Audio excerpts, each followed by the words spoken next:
Can you please applaud for the guests who are here? Rajan sir, Aubrey sir, Kalpana ma'am, and Laureen ma'am. A round of applause for them, please. Our speaker today, Rajan sir, is a serial technology entrepreneur and currently teaches engineering entrepreneurship at IIT Bombay, IIT Guwahati, and TIE Silicon Valley. He has taught entrepreneurship to over 3,000 IIT students over the last 15 years. He was the CEO and chairman of an organization called Dino and co-founded two organizations, Selectica and Opti. You'd be amazed to know that both of these companies went public. Selectica went public in the year 2000 with a valuation of, hold your breath, $5 billion. And Opti went public in 1993. Ladies and gentlemen, boys and girls, please put your hands together to welcome Mr. Rajan to deliver the talk on entrepreneurship in the AI age. Welcome, sir.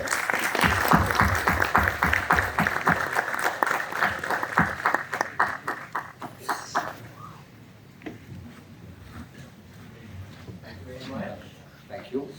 May I now request President of Vivekananda Global University, Dr. Andy Mathur, sir, to felicitate Mr. Rajan.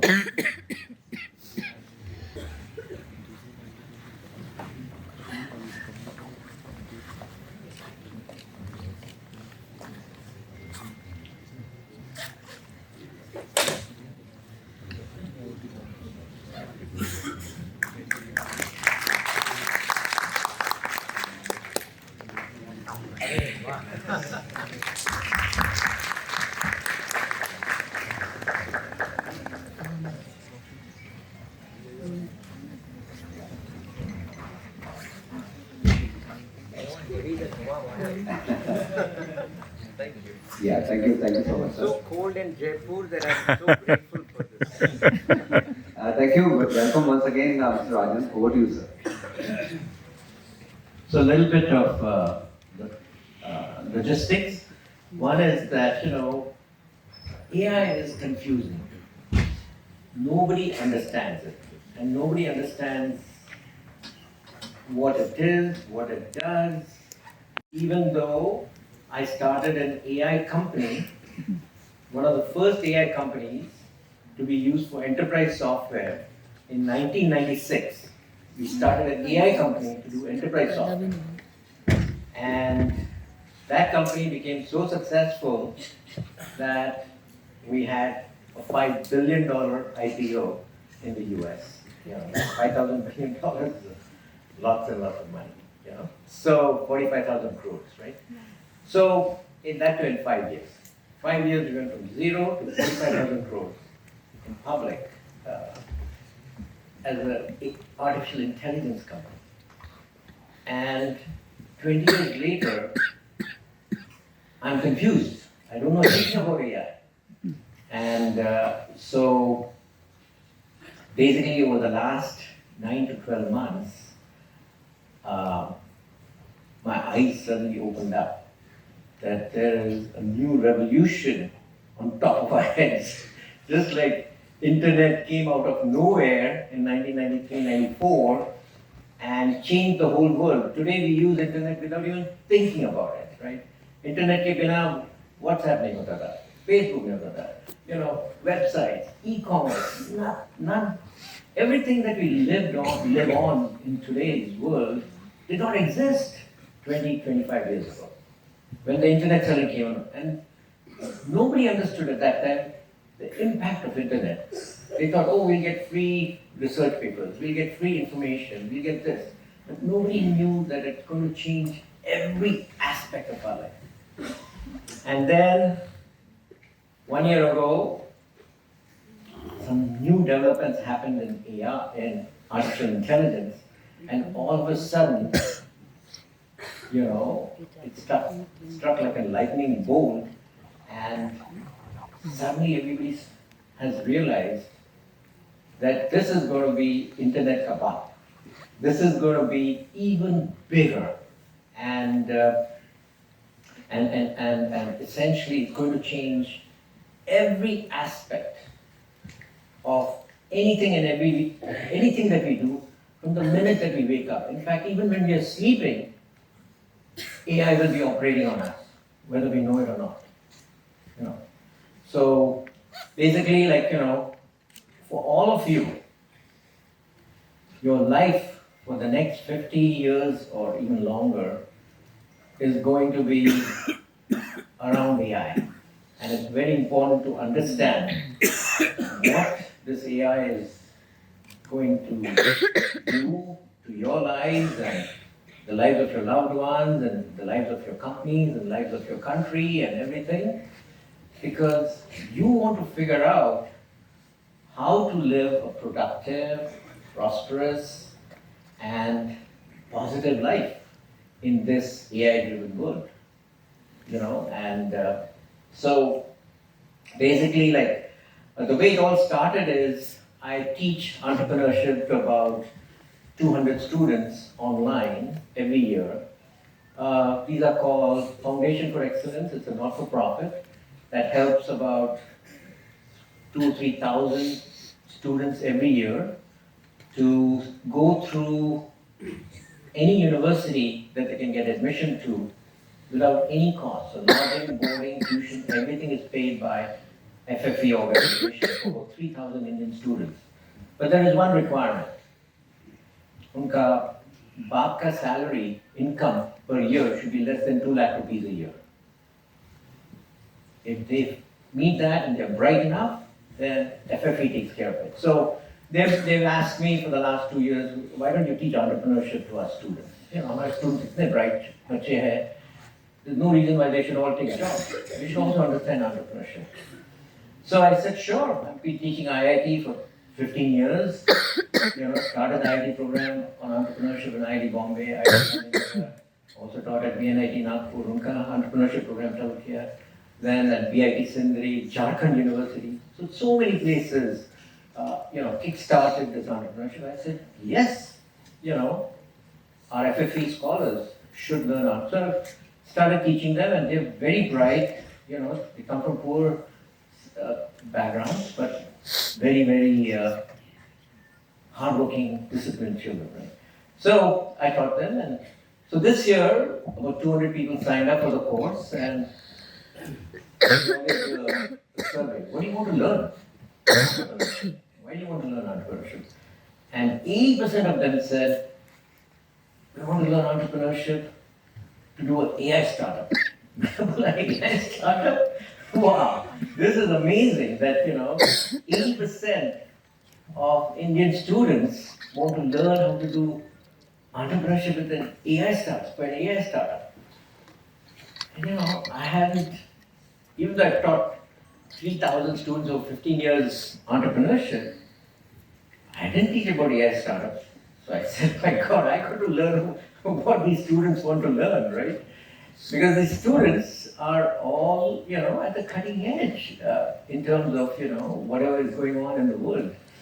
And so I said, so it became my journey to learn AI. And then in the very first class, so basically when we teach AI, tell them they have to come up with an idea, and we teach them how to do all kinds of customer discovery and customer validation and finance planning and product planning and all of that.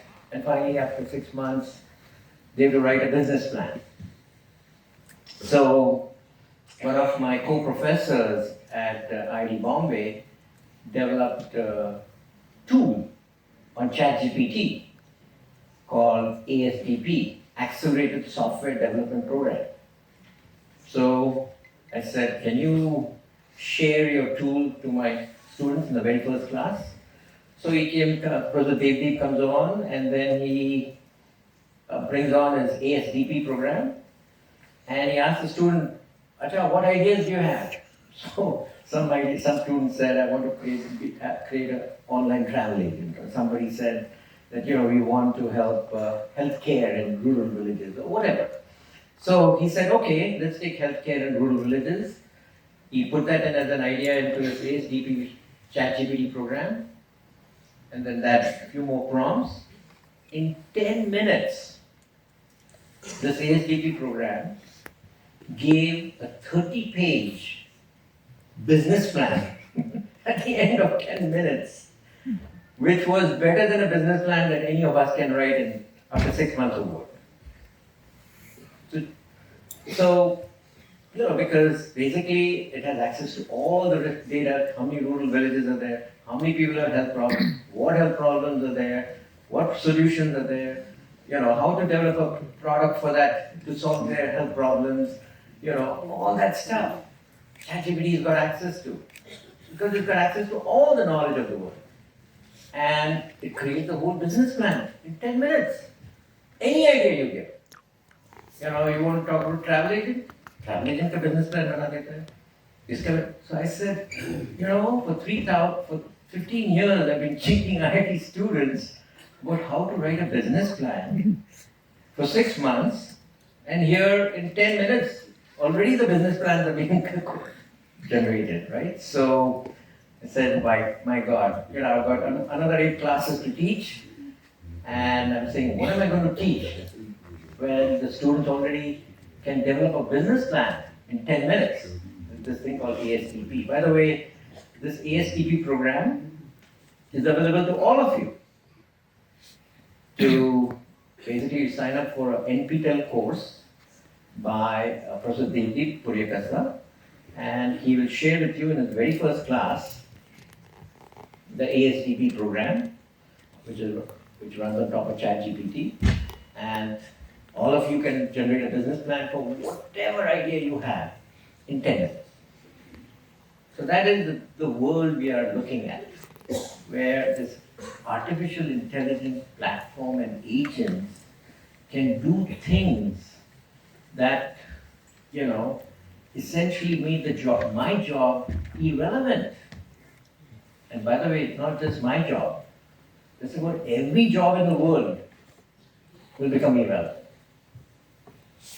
That is the world we are walking in. And yet, as human beings, in an education institution like this, we have to figure out how to be successful in that world. And so I said, my God, I got to myself re-educate. Even though I'd done an AI startup 15 years ago and had a $55 billion exit. AI ko hua kya? So I joined Stanford University's AI program, and I learned from the Stanford professors about what happened that resulted in this amazing new AI development, right? So I learned about neural networks and everything, and what it's doing, and how it's changing healthcare and entertainment and movie production and everything, from Professor Ranjan Nag, who's one of the professors at Stanford University. And so I learned all of that stuff, right? And then I said, what am I going to teach my students? So I figured what I need to do is teach them how AI is going to change every part of the entrepreneur's journey. So luckily in Silicon Valley, we've got entrepreneurs who have jumped onto the AI platform and are just developing everything, one after the other, or one solution after the other. So basically, that's how I got into AI and started. So I started teaching and exposing the students to how AI is changing every part of the journey. First one, so I used to get these guest speakers, how to develop a product development. So I found this person, a serial entrepreneur who had developed a new product. He said, I came up with the idea. In 3 days, I developed my MVP by myself. And in 3 more days, I found a customer who started buying using my product. So in 6 days, one person started a whole company and is in business, right? So, so I had this entrepreneur come and talk. Then I brought in a marketing person who works in a big company. He said he had previously 20, 30 people working for him. So I said, tell me how you use AI for doing marketing. So he said, till about 2 years ago, I would come up with an idea, okay, we'll do this kind of car promotion or something like that.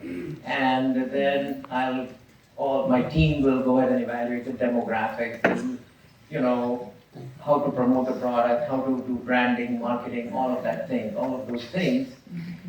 And he said, 2 months later, we'll have a proposal that will get approved by management and so on, and we'll launch the thing. He said, now I come up with an idea. Then I asked AI, is this a good idea? And then I've got some proprietary databases from my company. And then I've got some public databases. And then this AI program basically figures out from the private data and from the public data whether this marketing idea is good or bad, and writes a whole proposal in a few hours. And then I just send that out to my management, they approve it or don't approve the budget or funding, and it's done, right? And he shared with all the students, his very computer screens showing, how AI works and all of this thing. Marketing or training by an AI agent before they call any customer. Before you meet a customer, you have to be trained by an AI agent who will tell you what are the customer's issues, what are the solutions, what is the business vision of the company, what is the benefit to the company. Everything, unless AI has trained the Microsoft salesman for a sales call, salesman is not allowed to go out. So it's mandatory for any salesman now to be trained by AI before they do a sales call. So basically, like every aspect of the customer's business journey is now controlled by AI, right? So basically, that's what I was teaching. So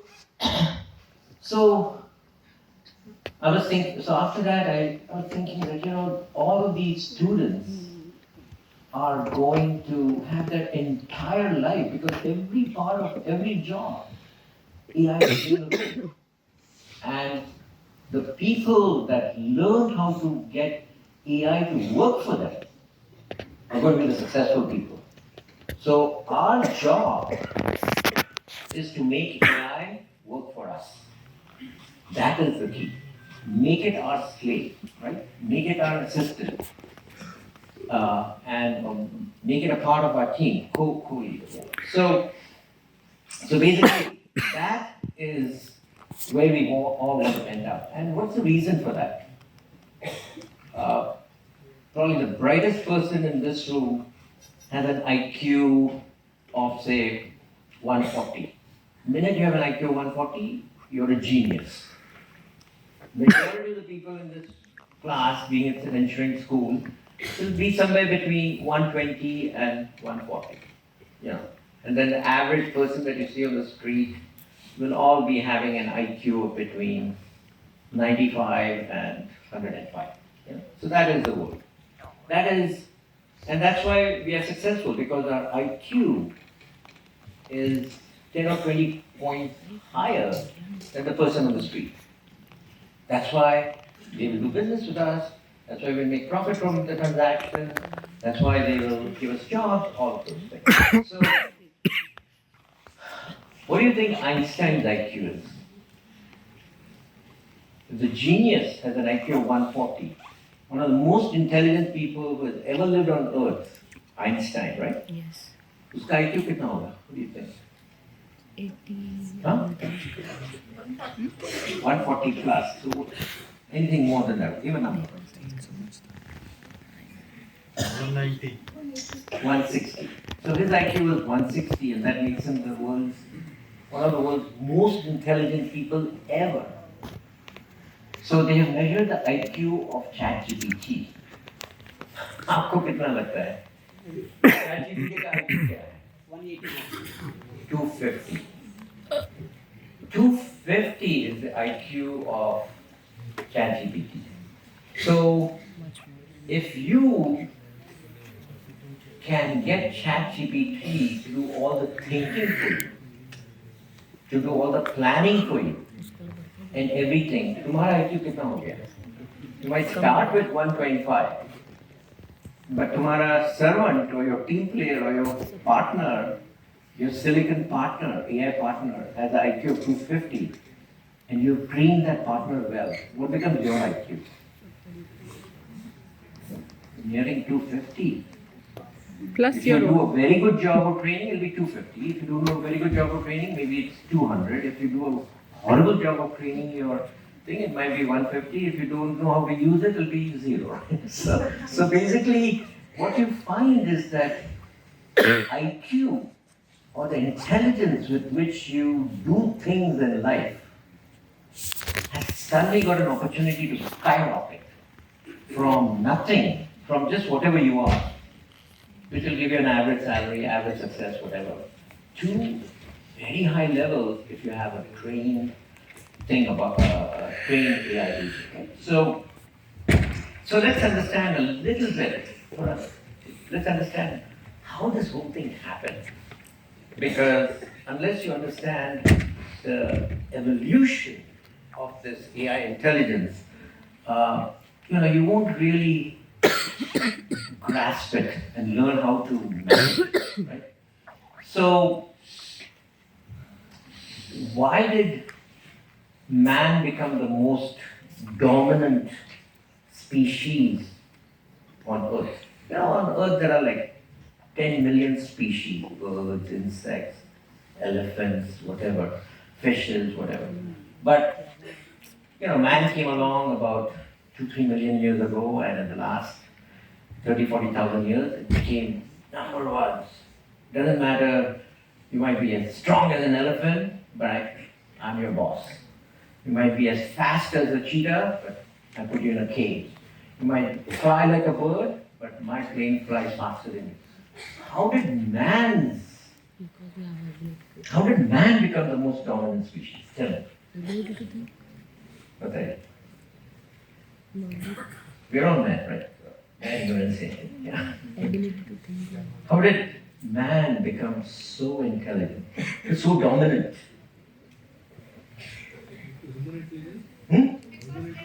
Human intelligence? Where? Very good. Human intelligence. And do you know where that human intelligence is? Where is the human intelligence? Yeah, all animals have a brain. But what they don't have is what? Gray matter or frontal cortex, the front portion. So if you look at a deer, look at a cow, look at a horse, look at a bird, how big is the frontal cortex? Tell me. बहुत छोटा है. You can barely, it's like virtually no frontal cortex. So they don't have intelligence, right? So they have no ability to have intelligence, which basically does what? It allows you to plan, but even more important is that it allows you to learn. So intelligent awareness and learning is what our frontal cortex gave us, right, about in the last 30, 40, 100,000 or 200,000 years. It gave us this frontal cortex, which has the ability to learn and the ability to be aware of itself, right, to assess what's going on in the world. And what in the frontal cortex, what is the process in the frontal cortex that is going on that gives it awareness and gives that learning? What does it give? What? Exactly, lots of neurons that are interconnected with each other, and they form a neural network. There's a network that's formed of all the neurons. So each neuron has got probably 1,000 or 10,000 different branches going out. And each of these neurons are connected to all the other 1,000 other neurons next to it, another 1,000 neurons. So there are like trillions of connections between these billions of neurons, right? So it forms a neural network. And when a child is born, do they know math, science, physics, words, names, words, sentences, grammar? Do they know anything? So the cognitive skills are developed with passage of time. Passage of time because of what? Cognitive Learning. skills. Because of what? Because of learning. Exposure experience. Because of training. Have you heard about training? AM model का training चल रहा है. Basically, our nerves and neurons are being trained. Did anybody go in and manipulate the child's neurons? तो training कैसे हुआ? Self-manipulating. Huh? They have the computing power and they self-manipulate based on the previous experience. Yes, exactly. So what we heard was that they have a computing power inherently, connectivity inherently, and when you repeat, for how many times you tell bird, wo pakshi hai, wo pakshi hai, wo pakshi hai to a child? Probably 1,000 times. Then suddenly 1,001 time it says, oh, anything that does this, that flies and that's in the air, that's a pakshi. That word got connected to that. So there's a training that happened to a bunch of neurons, and basically that's how a pakshi was done. And then up from there, we obviously teach them grammar, we teach them words. So every word, every grammar, every mathematics equation, every physics, everything is training that happened of the neural complex in our brains, right? So this, I don't know from who created this neural network from evolutionary standpoint, but it came, and we became the dominant species based on the fact that we have this neural network inside us, and it's based on carbon, right? What is organic chemistry? Carbon and hydrogen. Carbon-based molecules is called organic chemistry. And if it is inorganic chemistry, there's no carbon, so it doesn't have life, right? So organic chemistry, so we are all carbon-based neural networks. So, man is so creative, intelligent, and learning, capable of learning, that he says, wow, if a child who knows nothing can just be picture lagao, show them bird, and then suddenly one day the neurons automatically say, oh, that's a bird. And then after that, you never have to tell them what a bird is. Whether it's a small bird, big bird, red bird, blue bird, sleeping bird, night bird, day bird, all kinds of birds you can identify. So human beings said, wow, if something like a neural network can figure out what a bird is, and then use it more and more to get more knowledge of birds, then let's say a bird a being that flies but that doesn't fly but can move is an animal. And so, or an insect, or this. So basically, you can see how carbon-based neural networks are learning it. So obviously, human beings are very smart. We just said that. They're learning. So they did what? Why don't we create a silicon-based neural network? What is silicon-based neural network? It's artificial neural network. Semiconductors, right? It's a semiconductor chip. Silicon-based neural networks are chip-based neural networks. So they put, a small computing unit and connect it with everybody else, all the other computing units in that silicon chip. And that becomes a silicon-based neural network. And they created more and more complex silicon-based neural networks. And then they basically took that silicon-based neural network और उसके सामने Let me hold it. they put image of the letter 7, number 7. This is only 15 years ago. They put the image, they pixelated the number 7 into 256 by 256 and just kept on putting that image in front of this silicon chip.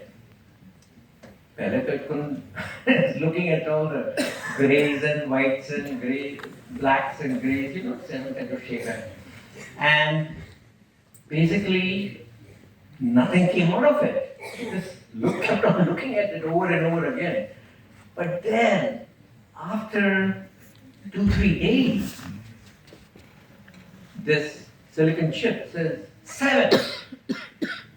So suddenly, the letter 7, for the first time, was identified by a silicon neural network 15 years ago.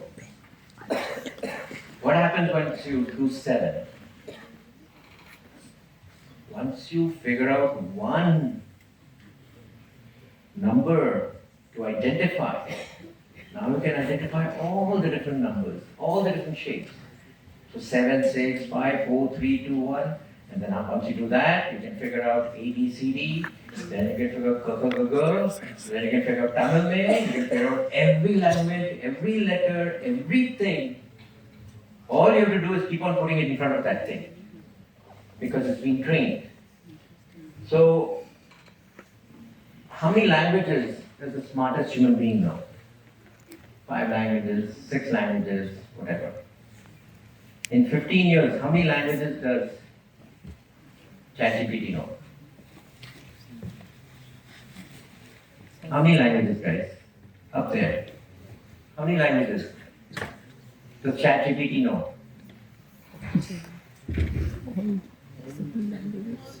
Exactly. Once you know one language, once you know one letter, you know every letter.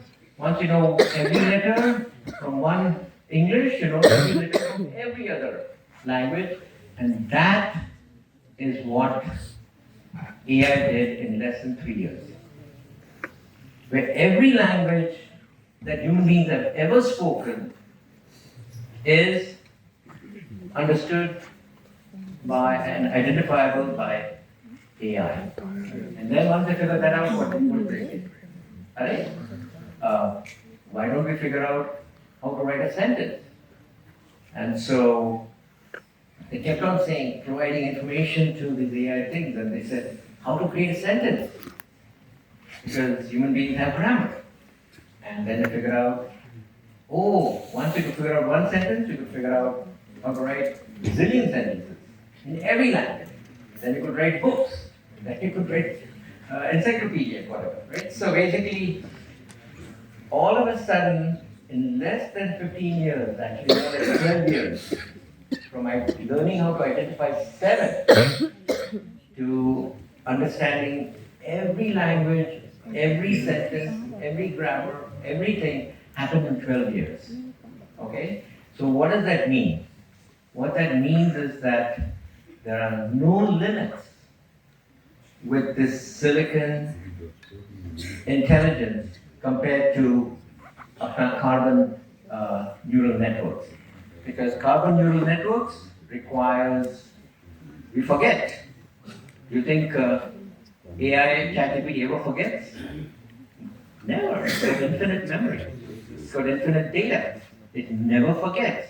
And so it just becomes smarter and more knowledgeable every minute of the day. And that is why the IQ has gone from not even a child's IQ 10 years ago, right now it's already caught up to with the smartest, it's smarter than the smartest human being by almost 90 IQ points. And in 2 years, it'll be 400 IQ points. And another 2 years, it'll be thousands of IQ points. There's no limit as to how smart whatever this AI agents are going to be for us, right? So that is how things went from a carbon neural network. We created that silicon neural network. But that silicon neural network is now just become the most intelligent hyperscaler, unlimited capabilities that is there, and it's available to all of us, right? So now we are stuck with this thing which has got the ability to be intelligent, ability to learn, ability to scale up, and never forget, and infinite knowledge. That is what we are facing. And very soon, all of that human beings are going to put that kind of AI into what? Robots, humanoid robots. Then they're going to put it into industrial equipment. Then they're going to they already put it in cars. My wife and I, we drive a car where we say, "Humko leke jao." We want to go shopping, we want to go to a restaurant. We just talk to it. We do nothing but talk to our car. It starts, we say, "Car, come here." "Car, take me here." Takes me here. It stops at all the stop signs, it's a better driver than me. And you know, we don't do no accidents, no matter how old we get, you know, and so we don't need a driver, and we're already using it. My wife and I are using Tesla cars with full self-drive. And so this is just one example, but the point is that every aspect, so the chauffeur's jobs are gone, of course. You know, we won't even need policemen because these will be self-driving, you know, everything, you know, they'll all follow the laws and follow the rules and everything. So the point is that, you know, that is the world that we are heading into. And now we have to figure out how to be prosperous, productive, and successful in a world where something else has got something that only we thought human beings had. But now there's 1,000 times more intelligent than us, 1,000 times more knowledgeable, never forgets anything, and that is basically our future. So basically, like, you know, how are we going to have a job in this world? And the important thing to realize is that most jobs were gotten by people who knew something that other people did not know. Right? Accountant ka job. Accountant knows how to do debit, credit, balance sheet and things like that. That's why he gets the accountant's job. Right? And he makes good salary. Engineer's job. Engineer knows how to design things, calculate things, test things, maintain things, da. That's why he gets. So knowledge was the basis of why we got a job. But do you think once given AI, you need an accountant anymore? Just like we don't need drivers anymore. Do you need an accountant for your company anymore? No. Do you need an engineer in your company anymore? No. Do you need a marketing person in your company? No. Do you need a secretary in your company? Type thing? No. So the thing is that every job is going to become less and less valuable. You know, and that's the world we are all going into. And in that world, we have to figure out how we are going to be productive, prosperous, and successful. And so basically, knowledge is not where the jobs are going to come from. So where are jobs going to come from? Being creative. How to use this AI capability to do things for human beings.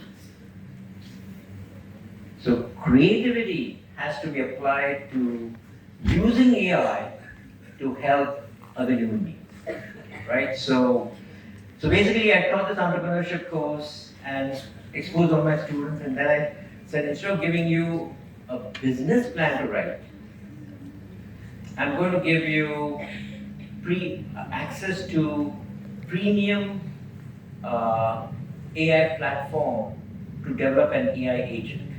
So every student was given premium points to premium credits to develop an AI agent, right?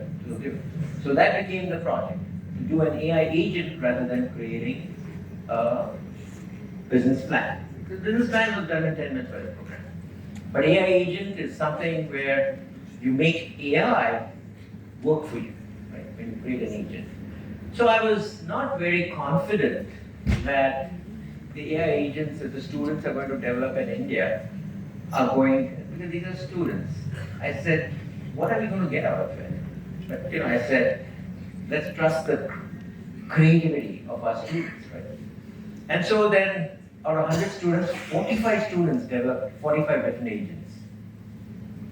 And then my good friend and I, we both of us, Aubrey and me, we both of us were judges for all the agents that the students had developed. And one of the students said, my parents are getting old, and then they have heard by reading the newspaper, etc., that government has this yojana for senior citizens, healthcare. They get some benefits, they can get some other payments, etc. They can get extra interest on their accounts in the bank, etc. But how do I know what forms to fill out and how to fill it out and all that? So one of the students went to that AI platform and fed in all the government websites for the yojanas. Website has got everything. So then they gave the agent application to the parents and said, Hindi mein baat karo, ask it, jo bhi question hai. So the parents said, मेरी ये उम्र है, मुझे कौन सा healthcare का योजना, and boom, boom, boom, boom, boom, in 2 seconds it gave me an answer of, which government yojana, how it's going to work, what to do, and kept on asking, and all of a sudden the parents are getting this benefit of that healthcare yojanas for senior citizens, etc. So you can see that.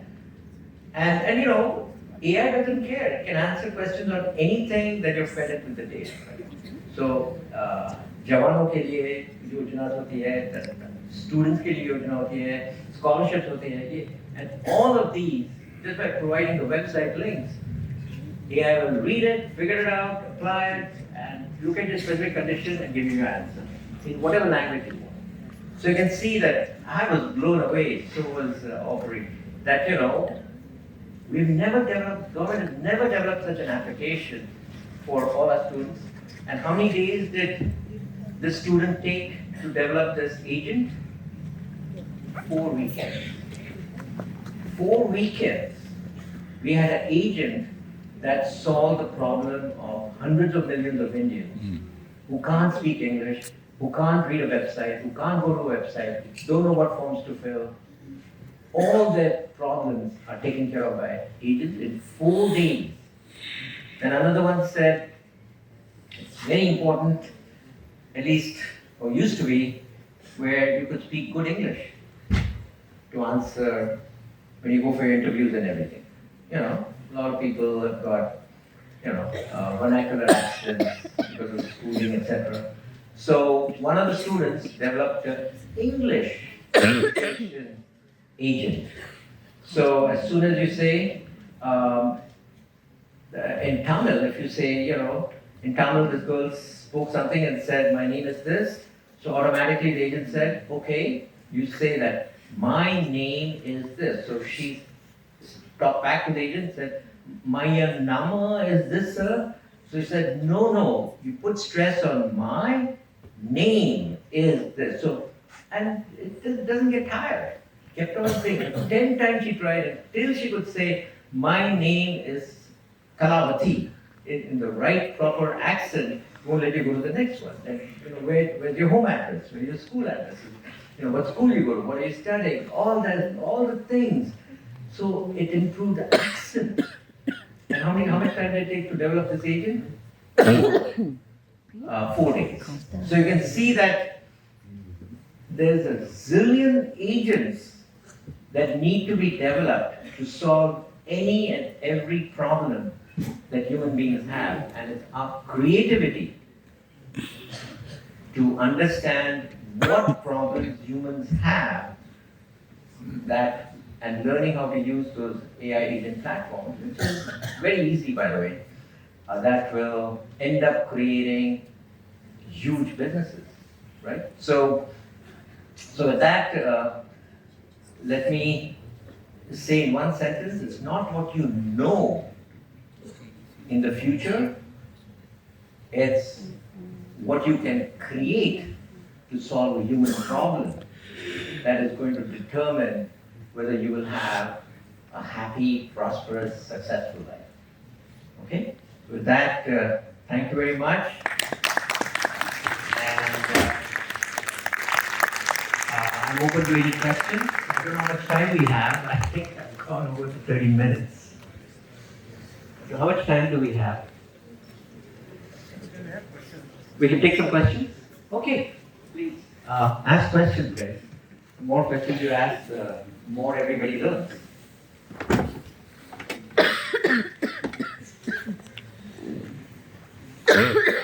Any question? Any question on, you know?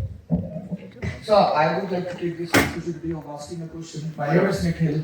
So there are two things. So first is when we are talking about AI, what's happening is if I need to ask even a question from somebody, I'm putting that question in ChatGPT, framing the questions. The other person is again putting those answers in ChatGPT to summarize and understand and then reply. So how you are taking this? And the second thing, we have been talking about AI, the use of AI, but I have never seen somebody talking about the servers that are being placed for AI underneath the water, the type of and the amount of heat and energy they are generating, and they are a threat to the planet. So I would like to understand your take on it, sir, please. Yeah, so I'll take the second question first because, you know, what hyperscaling and everything needs is a lot of energy. A lot of energy. The amount of energy needed for one data center is equal to the amount of energy needed by probably half of Jaipur. So you can see, and the number of data centers that they have, and what India is going to need, is going to be hundreds of data centers. Abito, we've just started plans for about 5 or 6. You know, Microsoft put in 15 lakh crores, Google put in another 15,000 crores or whatever, lakh crores or whatever. But crores and crores and crores. But that's given us only 5 data centers. You know how many data centers America has got right now? In building and everything? 300 plus. And the whole world needs more and more and more data centers. Which means each of them is going to need enough power generation that it can equal half of Jaipur. So many Jaipurs are there in the world. And so you're asking a brilliant question, which is, where will all this power come from? So the nice thing about human beings is that we love to solve problems. So people realize that whether we like it or not, people will use AI. ChatGPT, you said both will use. Person is asking and person is answering. Both use ChatGPT. So obviously the usage is not going to go down. Remember, in 2 years, the fastest growing company, ChatGPT, has got close to 1 billion users. And so the point is that AI is cat out of the bag. Wapas, it's not going to go back into the bag. And so there will be need for more data centers. So how do you think the world is going to solve the problem? Maybe we can ask the whole class. How do you think the world is going to solve this need for probably 10 times the energy that we are producing right now? We need it in 5 years, less than 5 years. Where's that energy going to come from? Anybody? Solar energy. Solar energy. Solar is very good. But instead, we can have an ethical use of AI. Won't happen. Sorry. AI is too fast, too good. So as I explained today, you think we are going to go back to not driving, not by having a chauffeur instead of driving ourselves or driving. Once you've tasted it, you're not going to go back. So, and that's true for the whole world. So AI is not going to go down. Data centers are not, number of need of data centers is not going to go down. We just need to figure out how to generate more clean power. Solar is a very good example, but there's something else. What is that other thing? Basically nuclear power plants, guys. So, typically we used to do one nuclear power plant for the whole city or whole state. Now, in the US, there's a mini nuclear power plant connected to every data center. So, mini nuclear power plants are being deployed. The very first one will be deployed in 2026. So, and nuclear power plants, if they run properly, they're not a security risk, they're clean, and so on. Right? So, nuclear power plants are going to go. But that will be only good for another 5 or 10 years, considering how much more power we're going to need. It's not that once you build the data centers, power consumption is going to be taken care of. Because once you build the data centers, we're going to need 10 times more data centers. Not going to end. So we need 10 times more power. So basically, the next step after nuclear power production, mini plants, we're going to have fusion power plants, which are now probably 10 to 15 years away, based on all the technology development. And what is nuclear fusion equal to? Come from the sun. The sun gives energy to the whole solar system using fusion, and it doesn't produce any waste. Basically, hydrogen becomes helium, and helium is okay. So it's not a difficult thing to handle. So, or at all, it's not radioactive. So, next thing after nuclear power plants, which is based on uranium, we're going to go to fusion, which is based on hydrogen becoming helium, and then one fusion power plant will give you 100 nuclear power plants power. One fusion power plant. Right? So basically, as soon as there's a problem, human beings can start solving problems. So that I'm not really worried about power generation.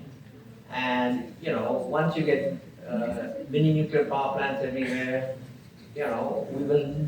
no village is going to not have enough electricity. Everybody will get enough of everything.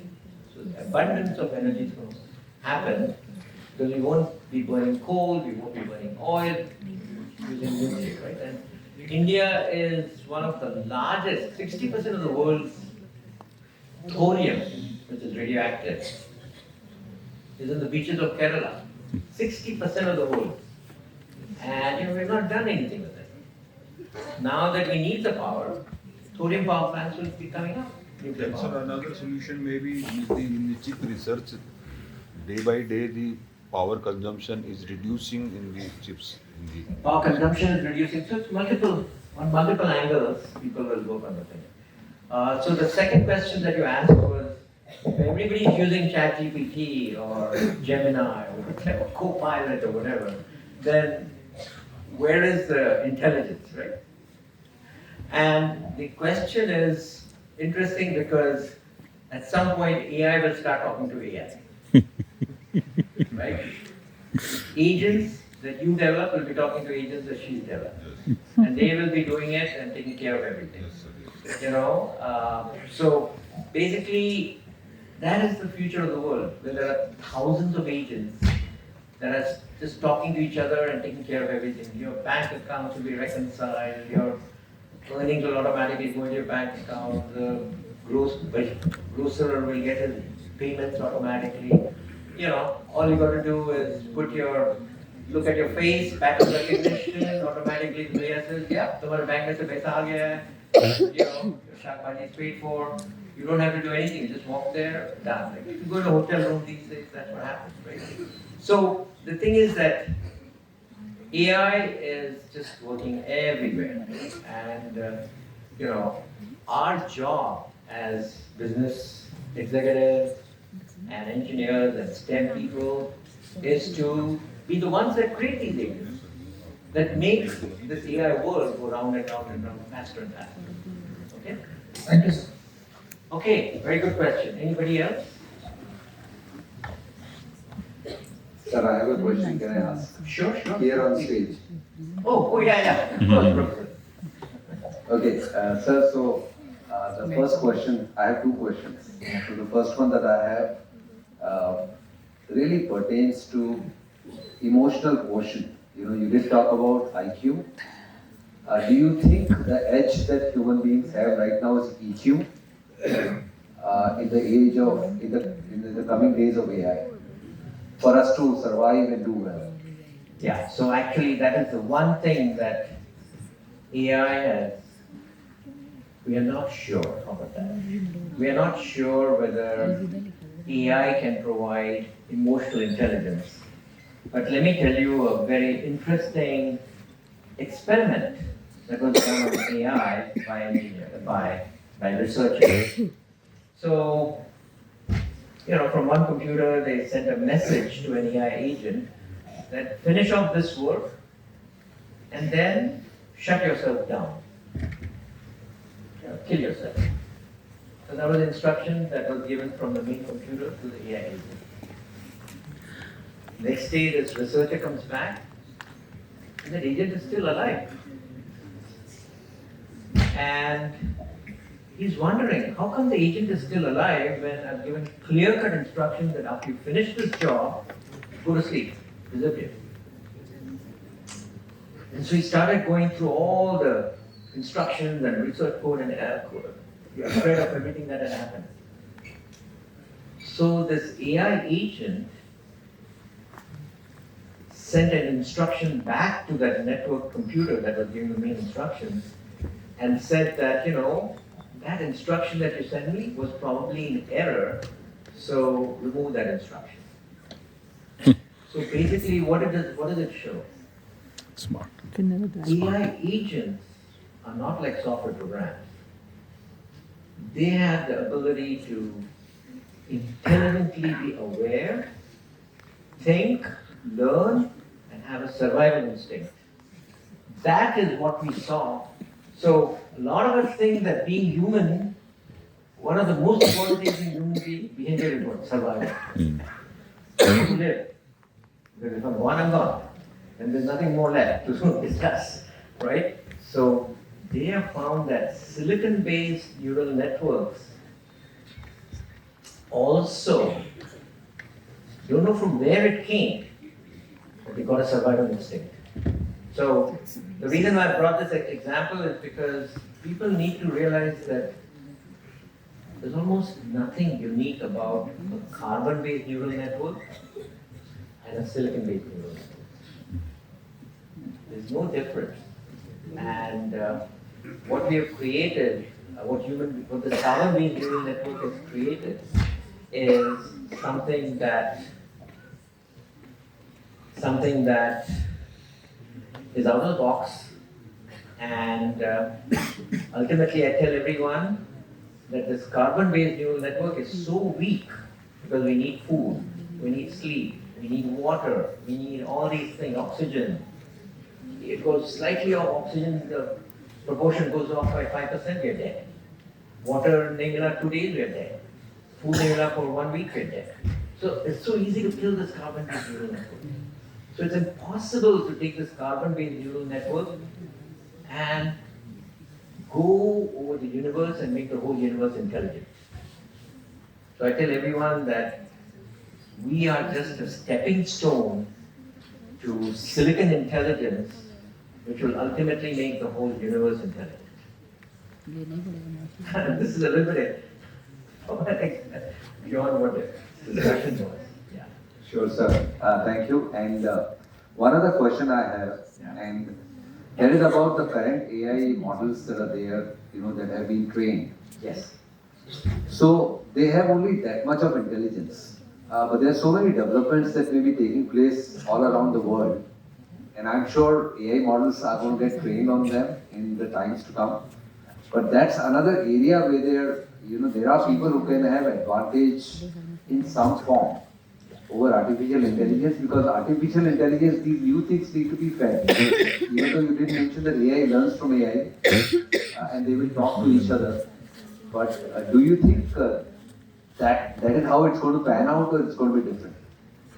Thing is, as I said, all we had to teach the neural network was how to understand set in a matrix of 256 by 256 dots.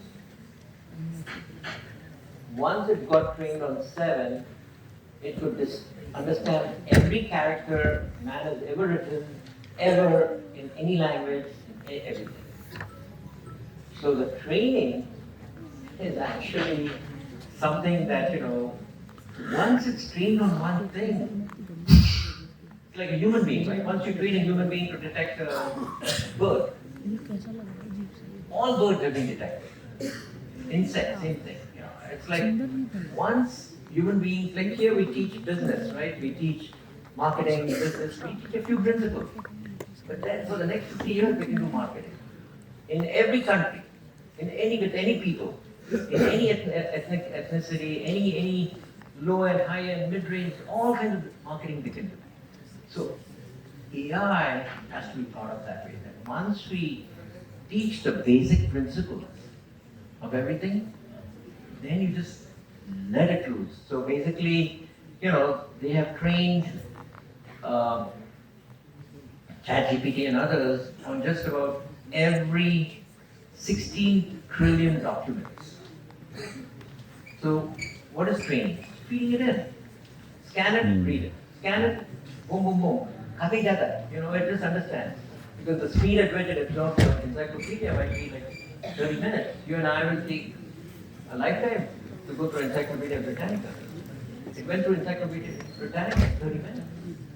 Right? So basically, we are looking at a different beast. It is not linear anymore. It's exponential beast. And that's the world we are going into. Yeah, it's like how we put 2 and 2 together. Yeah. We'll put N and N together. Yes. In fact, they say that the most difficult problems in mathematics that have not been solved in centuries, boom, boom, boom, it's beginning to solve. Every problem in mathematics, every problem in physics, every problem, for example, one of the biggest problems used to be understanding the shape of proteins in every cell of the human body. There are about 1 trillion proteins in every body, and it used to take one PhD to decode the shape of one protein for his PhD thesis. So every protein used to be one PhD thesis. And then somebody wrote an AI program to decode proteins in a cell. In less than 6 months, all trillions proteins were all close to 1 trillion PhDs were wiped out. So now something else has to be done. Interesting. But all I'm doing is a lot of statistics, and stories. But the point is that I want everybody to wake up to the situation. That now it's the Jamana of creativity and not knowledge. Sure. Sir. Yeah. Thank you. Hello, good evening, sir. My name Yes. is Sonia. Yes, sir. I'm very happy that you just picked up on the certain bits of parts of my question that I was supposed to ask right now. That was regarding PhD. The question stemmed from your discussion where you said it took just 10 minutes to write a business proposal, which could have taken 6 months' time. Now, I really want to understand from you that AI really generates the literature review, the codes, hypotheses, and even give you the what should be the sample data and blah, blah, blah, blah, blah. Yes. So how do you see the role of the new doctoral training program should be, and how do you see it evolving? Should we spend 5 years in doing PhD, which could have been done through AI agent or whatsoever within a few weeks? Yeah, so very, very good question. And I just want to first ask everybody this question that, I said that this ASDP program, providing a business plan, in 10 minutes would give you a business plan.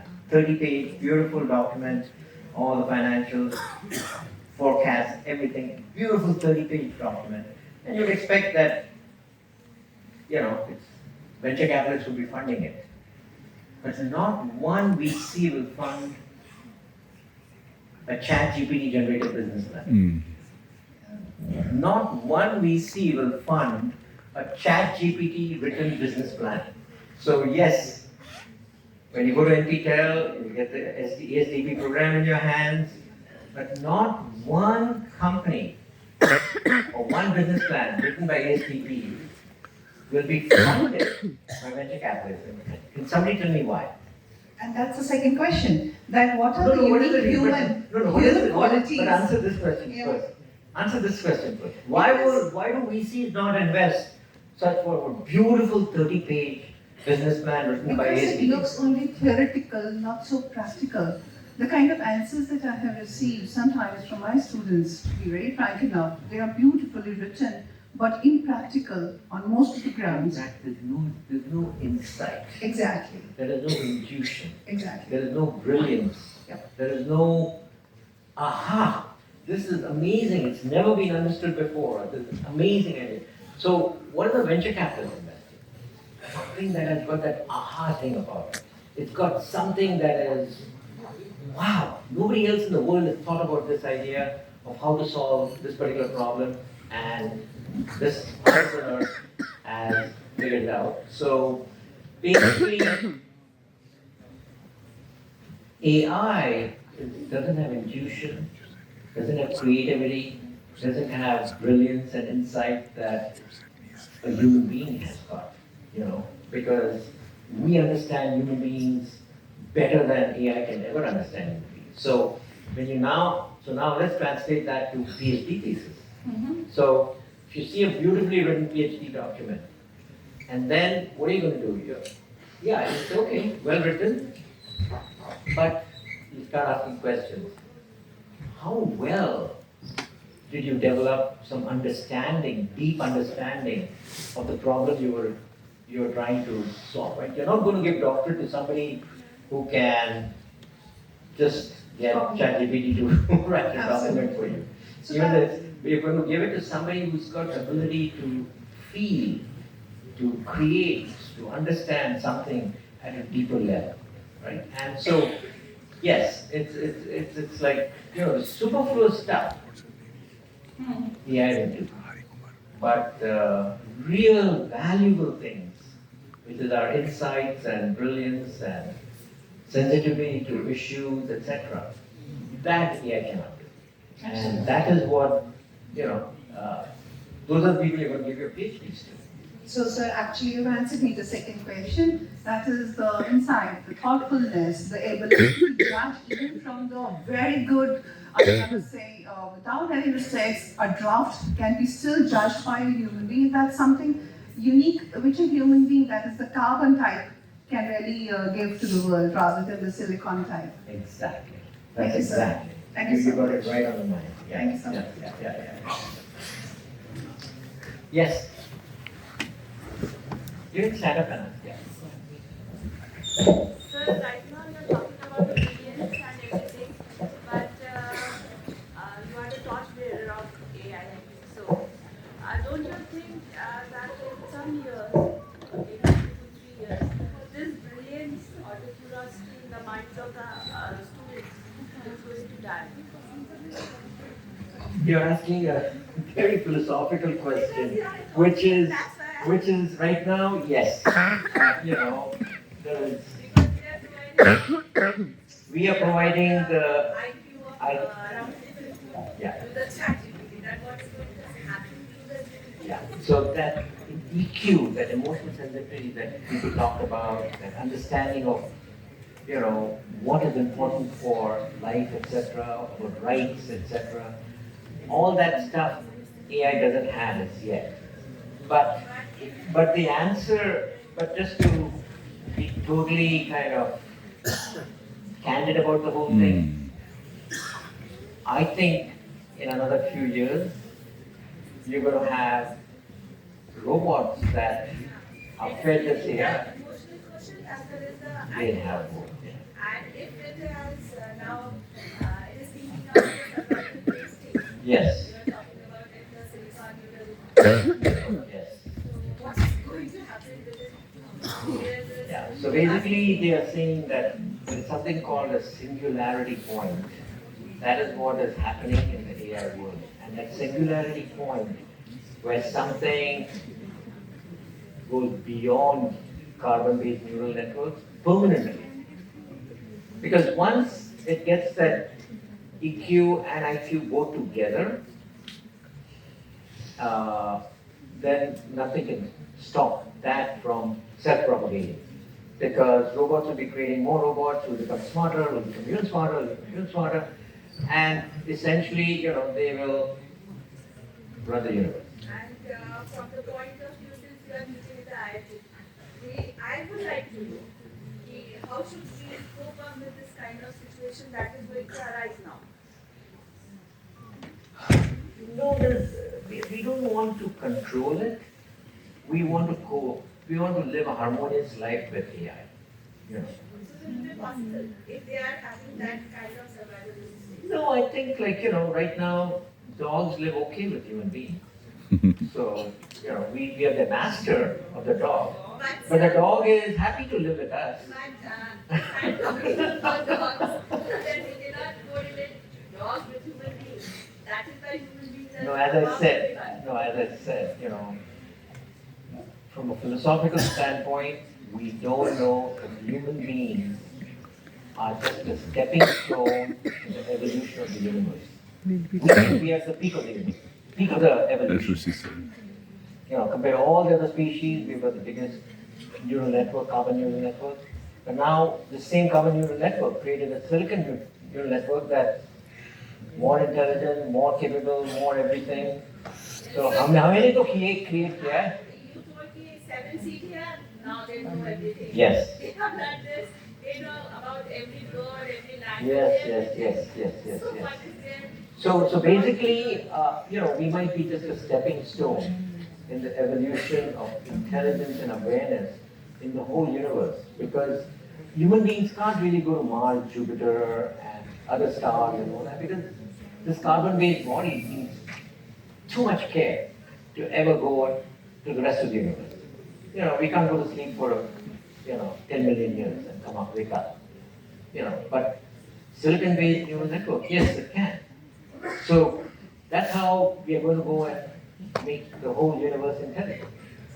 Which must be Bhagwan's goal ultimately, who knows? But I think, I will be very sorry to say that some torch bearers of AI like you should please go and think about what is going to happen.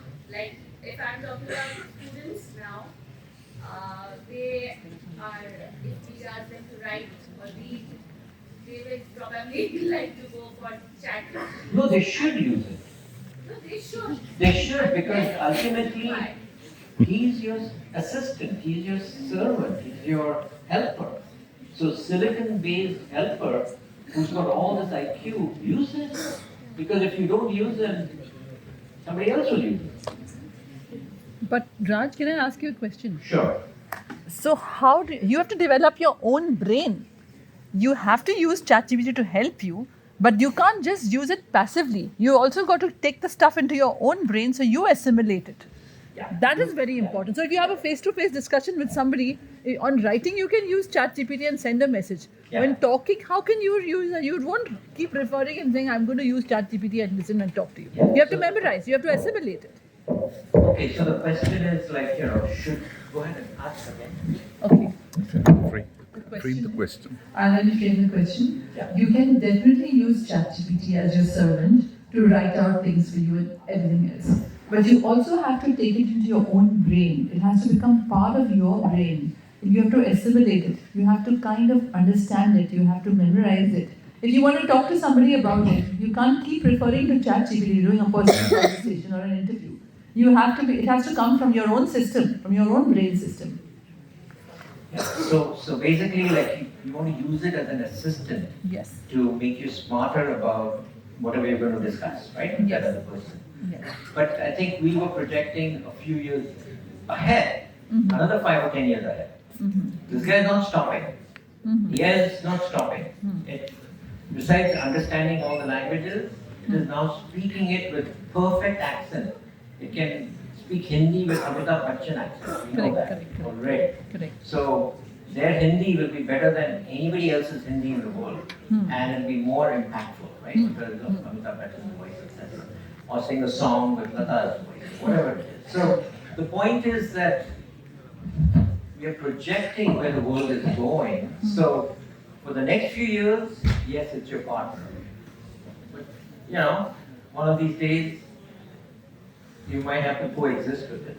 But even now, when children are using ChatGPT, they don't have to use it passively. They have to understand and they have to assimilate, right? It's our job to see to it that each of us trains an AI assistant that knows us very well. It automatically remembers everything that you've ever said or done, what our likes are, dislikes are, so that any decision that we take incorporates their help. That's fair enough. Yeah. Okay. Good afternoon, sir. Okay, one last question. Yeah, please.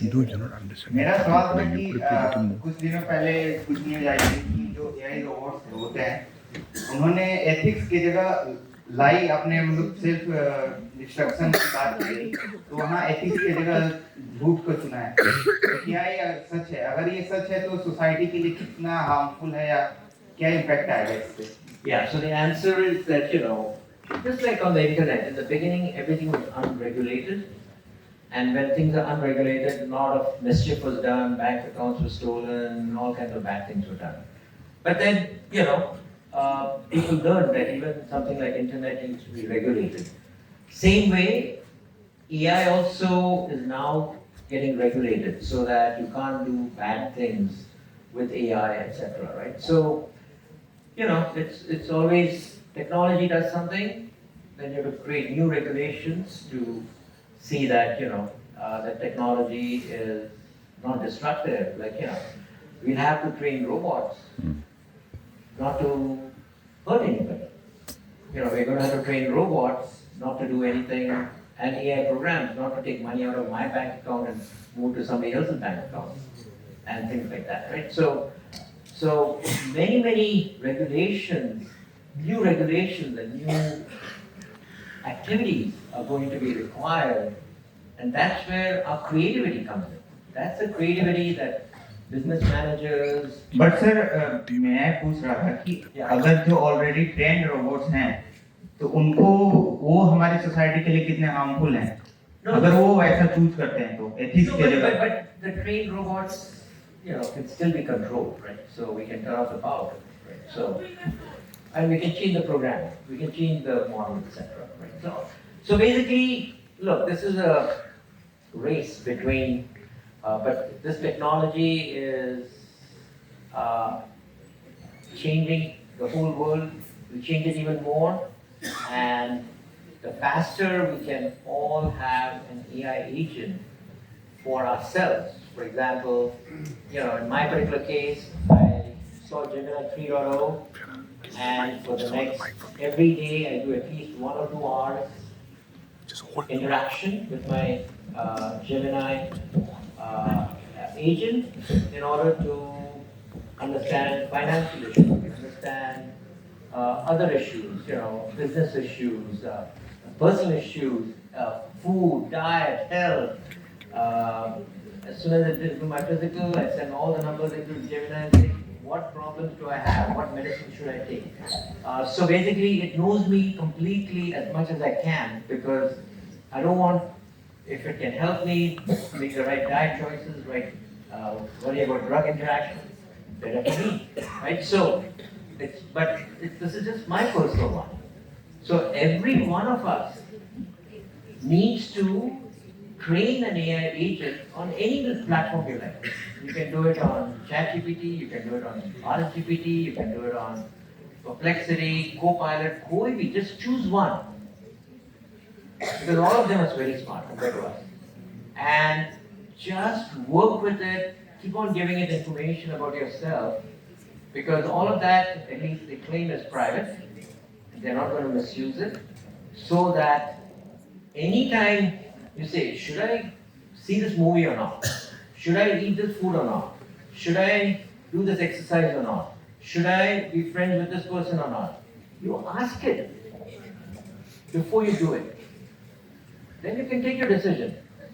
But you ask this AI agent because the AI agent's IQ is 2 times yours. So you want to be intelligent. Yeah, go ahead. As we have talked about EQ and IQ, Yeah. I would like to ask that what about the social quotient in the students or the spiritual quotient in the student which we can develop through AI? Yeah, so you're asking a good question because these are all, what is being a human all about, right? Yeah. Human is not just working for IQ and EQ and all that. It's also the fact that we live in a society and we all enjoy each other's company and so on. So yes, that is where the opportunities are going to be. Because ultimately, we have a life independent of AI, our social life. And spirituality, I used to be very spiritual, I do yoga every day and Vipassana meditation every day and so on. But the more I started understanding about AI in the last year, the core of my spirituality has been shaken, just so that you know. And because, there is a lot of things that are going on simultaneously because of AI, where essentially most of the people here will live for another 20 years and then they will never die. Most people who can live for another 20 years will never die because AI is going to solve all medical problems and health problems and propagation problems and everything in 20 years that essentially you're not going to die. So that is where AI is going, guys. And so basically, a lot of our spirituality, etc., comes from the fact that we live and we die. So what happens after we die? That's where spirituality comes from. But if you don't die, what is spirituality? Suddenly, your core is shaken up, and that is something that I'm going through myself, which is all of a sudden I'm 73, so I was doing a lot of planning of how to die, what to do when I die, etc. And now I've gotten into a situation of saying, how do I plan to live? So all of a sudden, from planning to die, your thought process moves to planning to live. I mean, if I'm going to live forever, what is my spiritual values? So everything is in a flux. Yeah. And you better be prepared for that word, where you don't die, and you still got to be a good person, ethical person, and you got to be nice to the society around you, and everything else. And Raj, in closing, that one last remark of yours, I'm here, sorry, this is Aubrey here. Many people in the room, from what I picked up from the questions, there are positive and there are negative. There is a hope or a wonder, and there's also fear and a wonder. And so you've rightly just said, if you could just, closing in a nutshell, give a sentence of how do we handle the fear and turn it to positive in terms of hope for the future. Yeah, so as I said, there's nothing that is more hopeful than getting a chance to live another year. Yeah. And if you can live a long time, then endless time, then that's as hopeful as you can get. So you suddenly say, okay, what do I need to do to live a good life, right? So that is what it's all about. How do you create a life that is good, that, adds value to everybody's lives and everything else? And, that's the question that I think we all have to work on. Okay, so thank you very much. I know what direction we went in. I enjoyed it as much as you did. So thank you very much. Okay.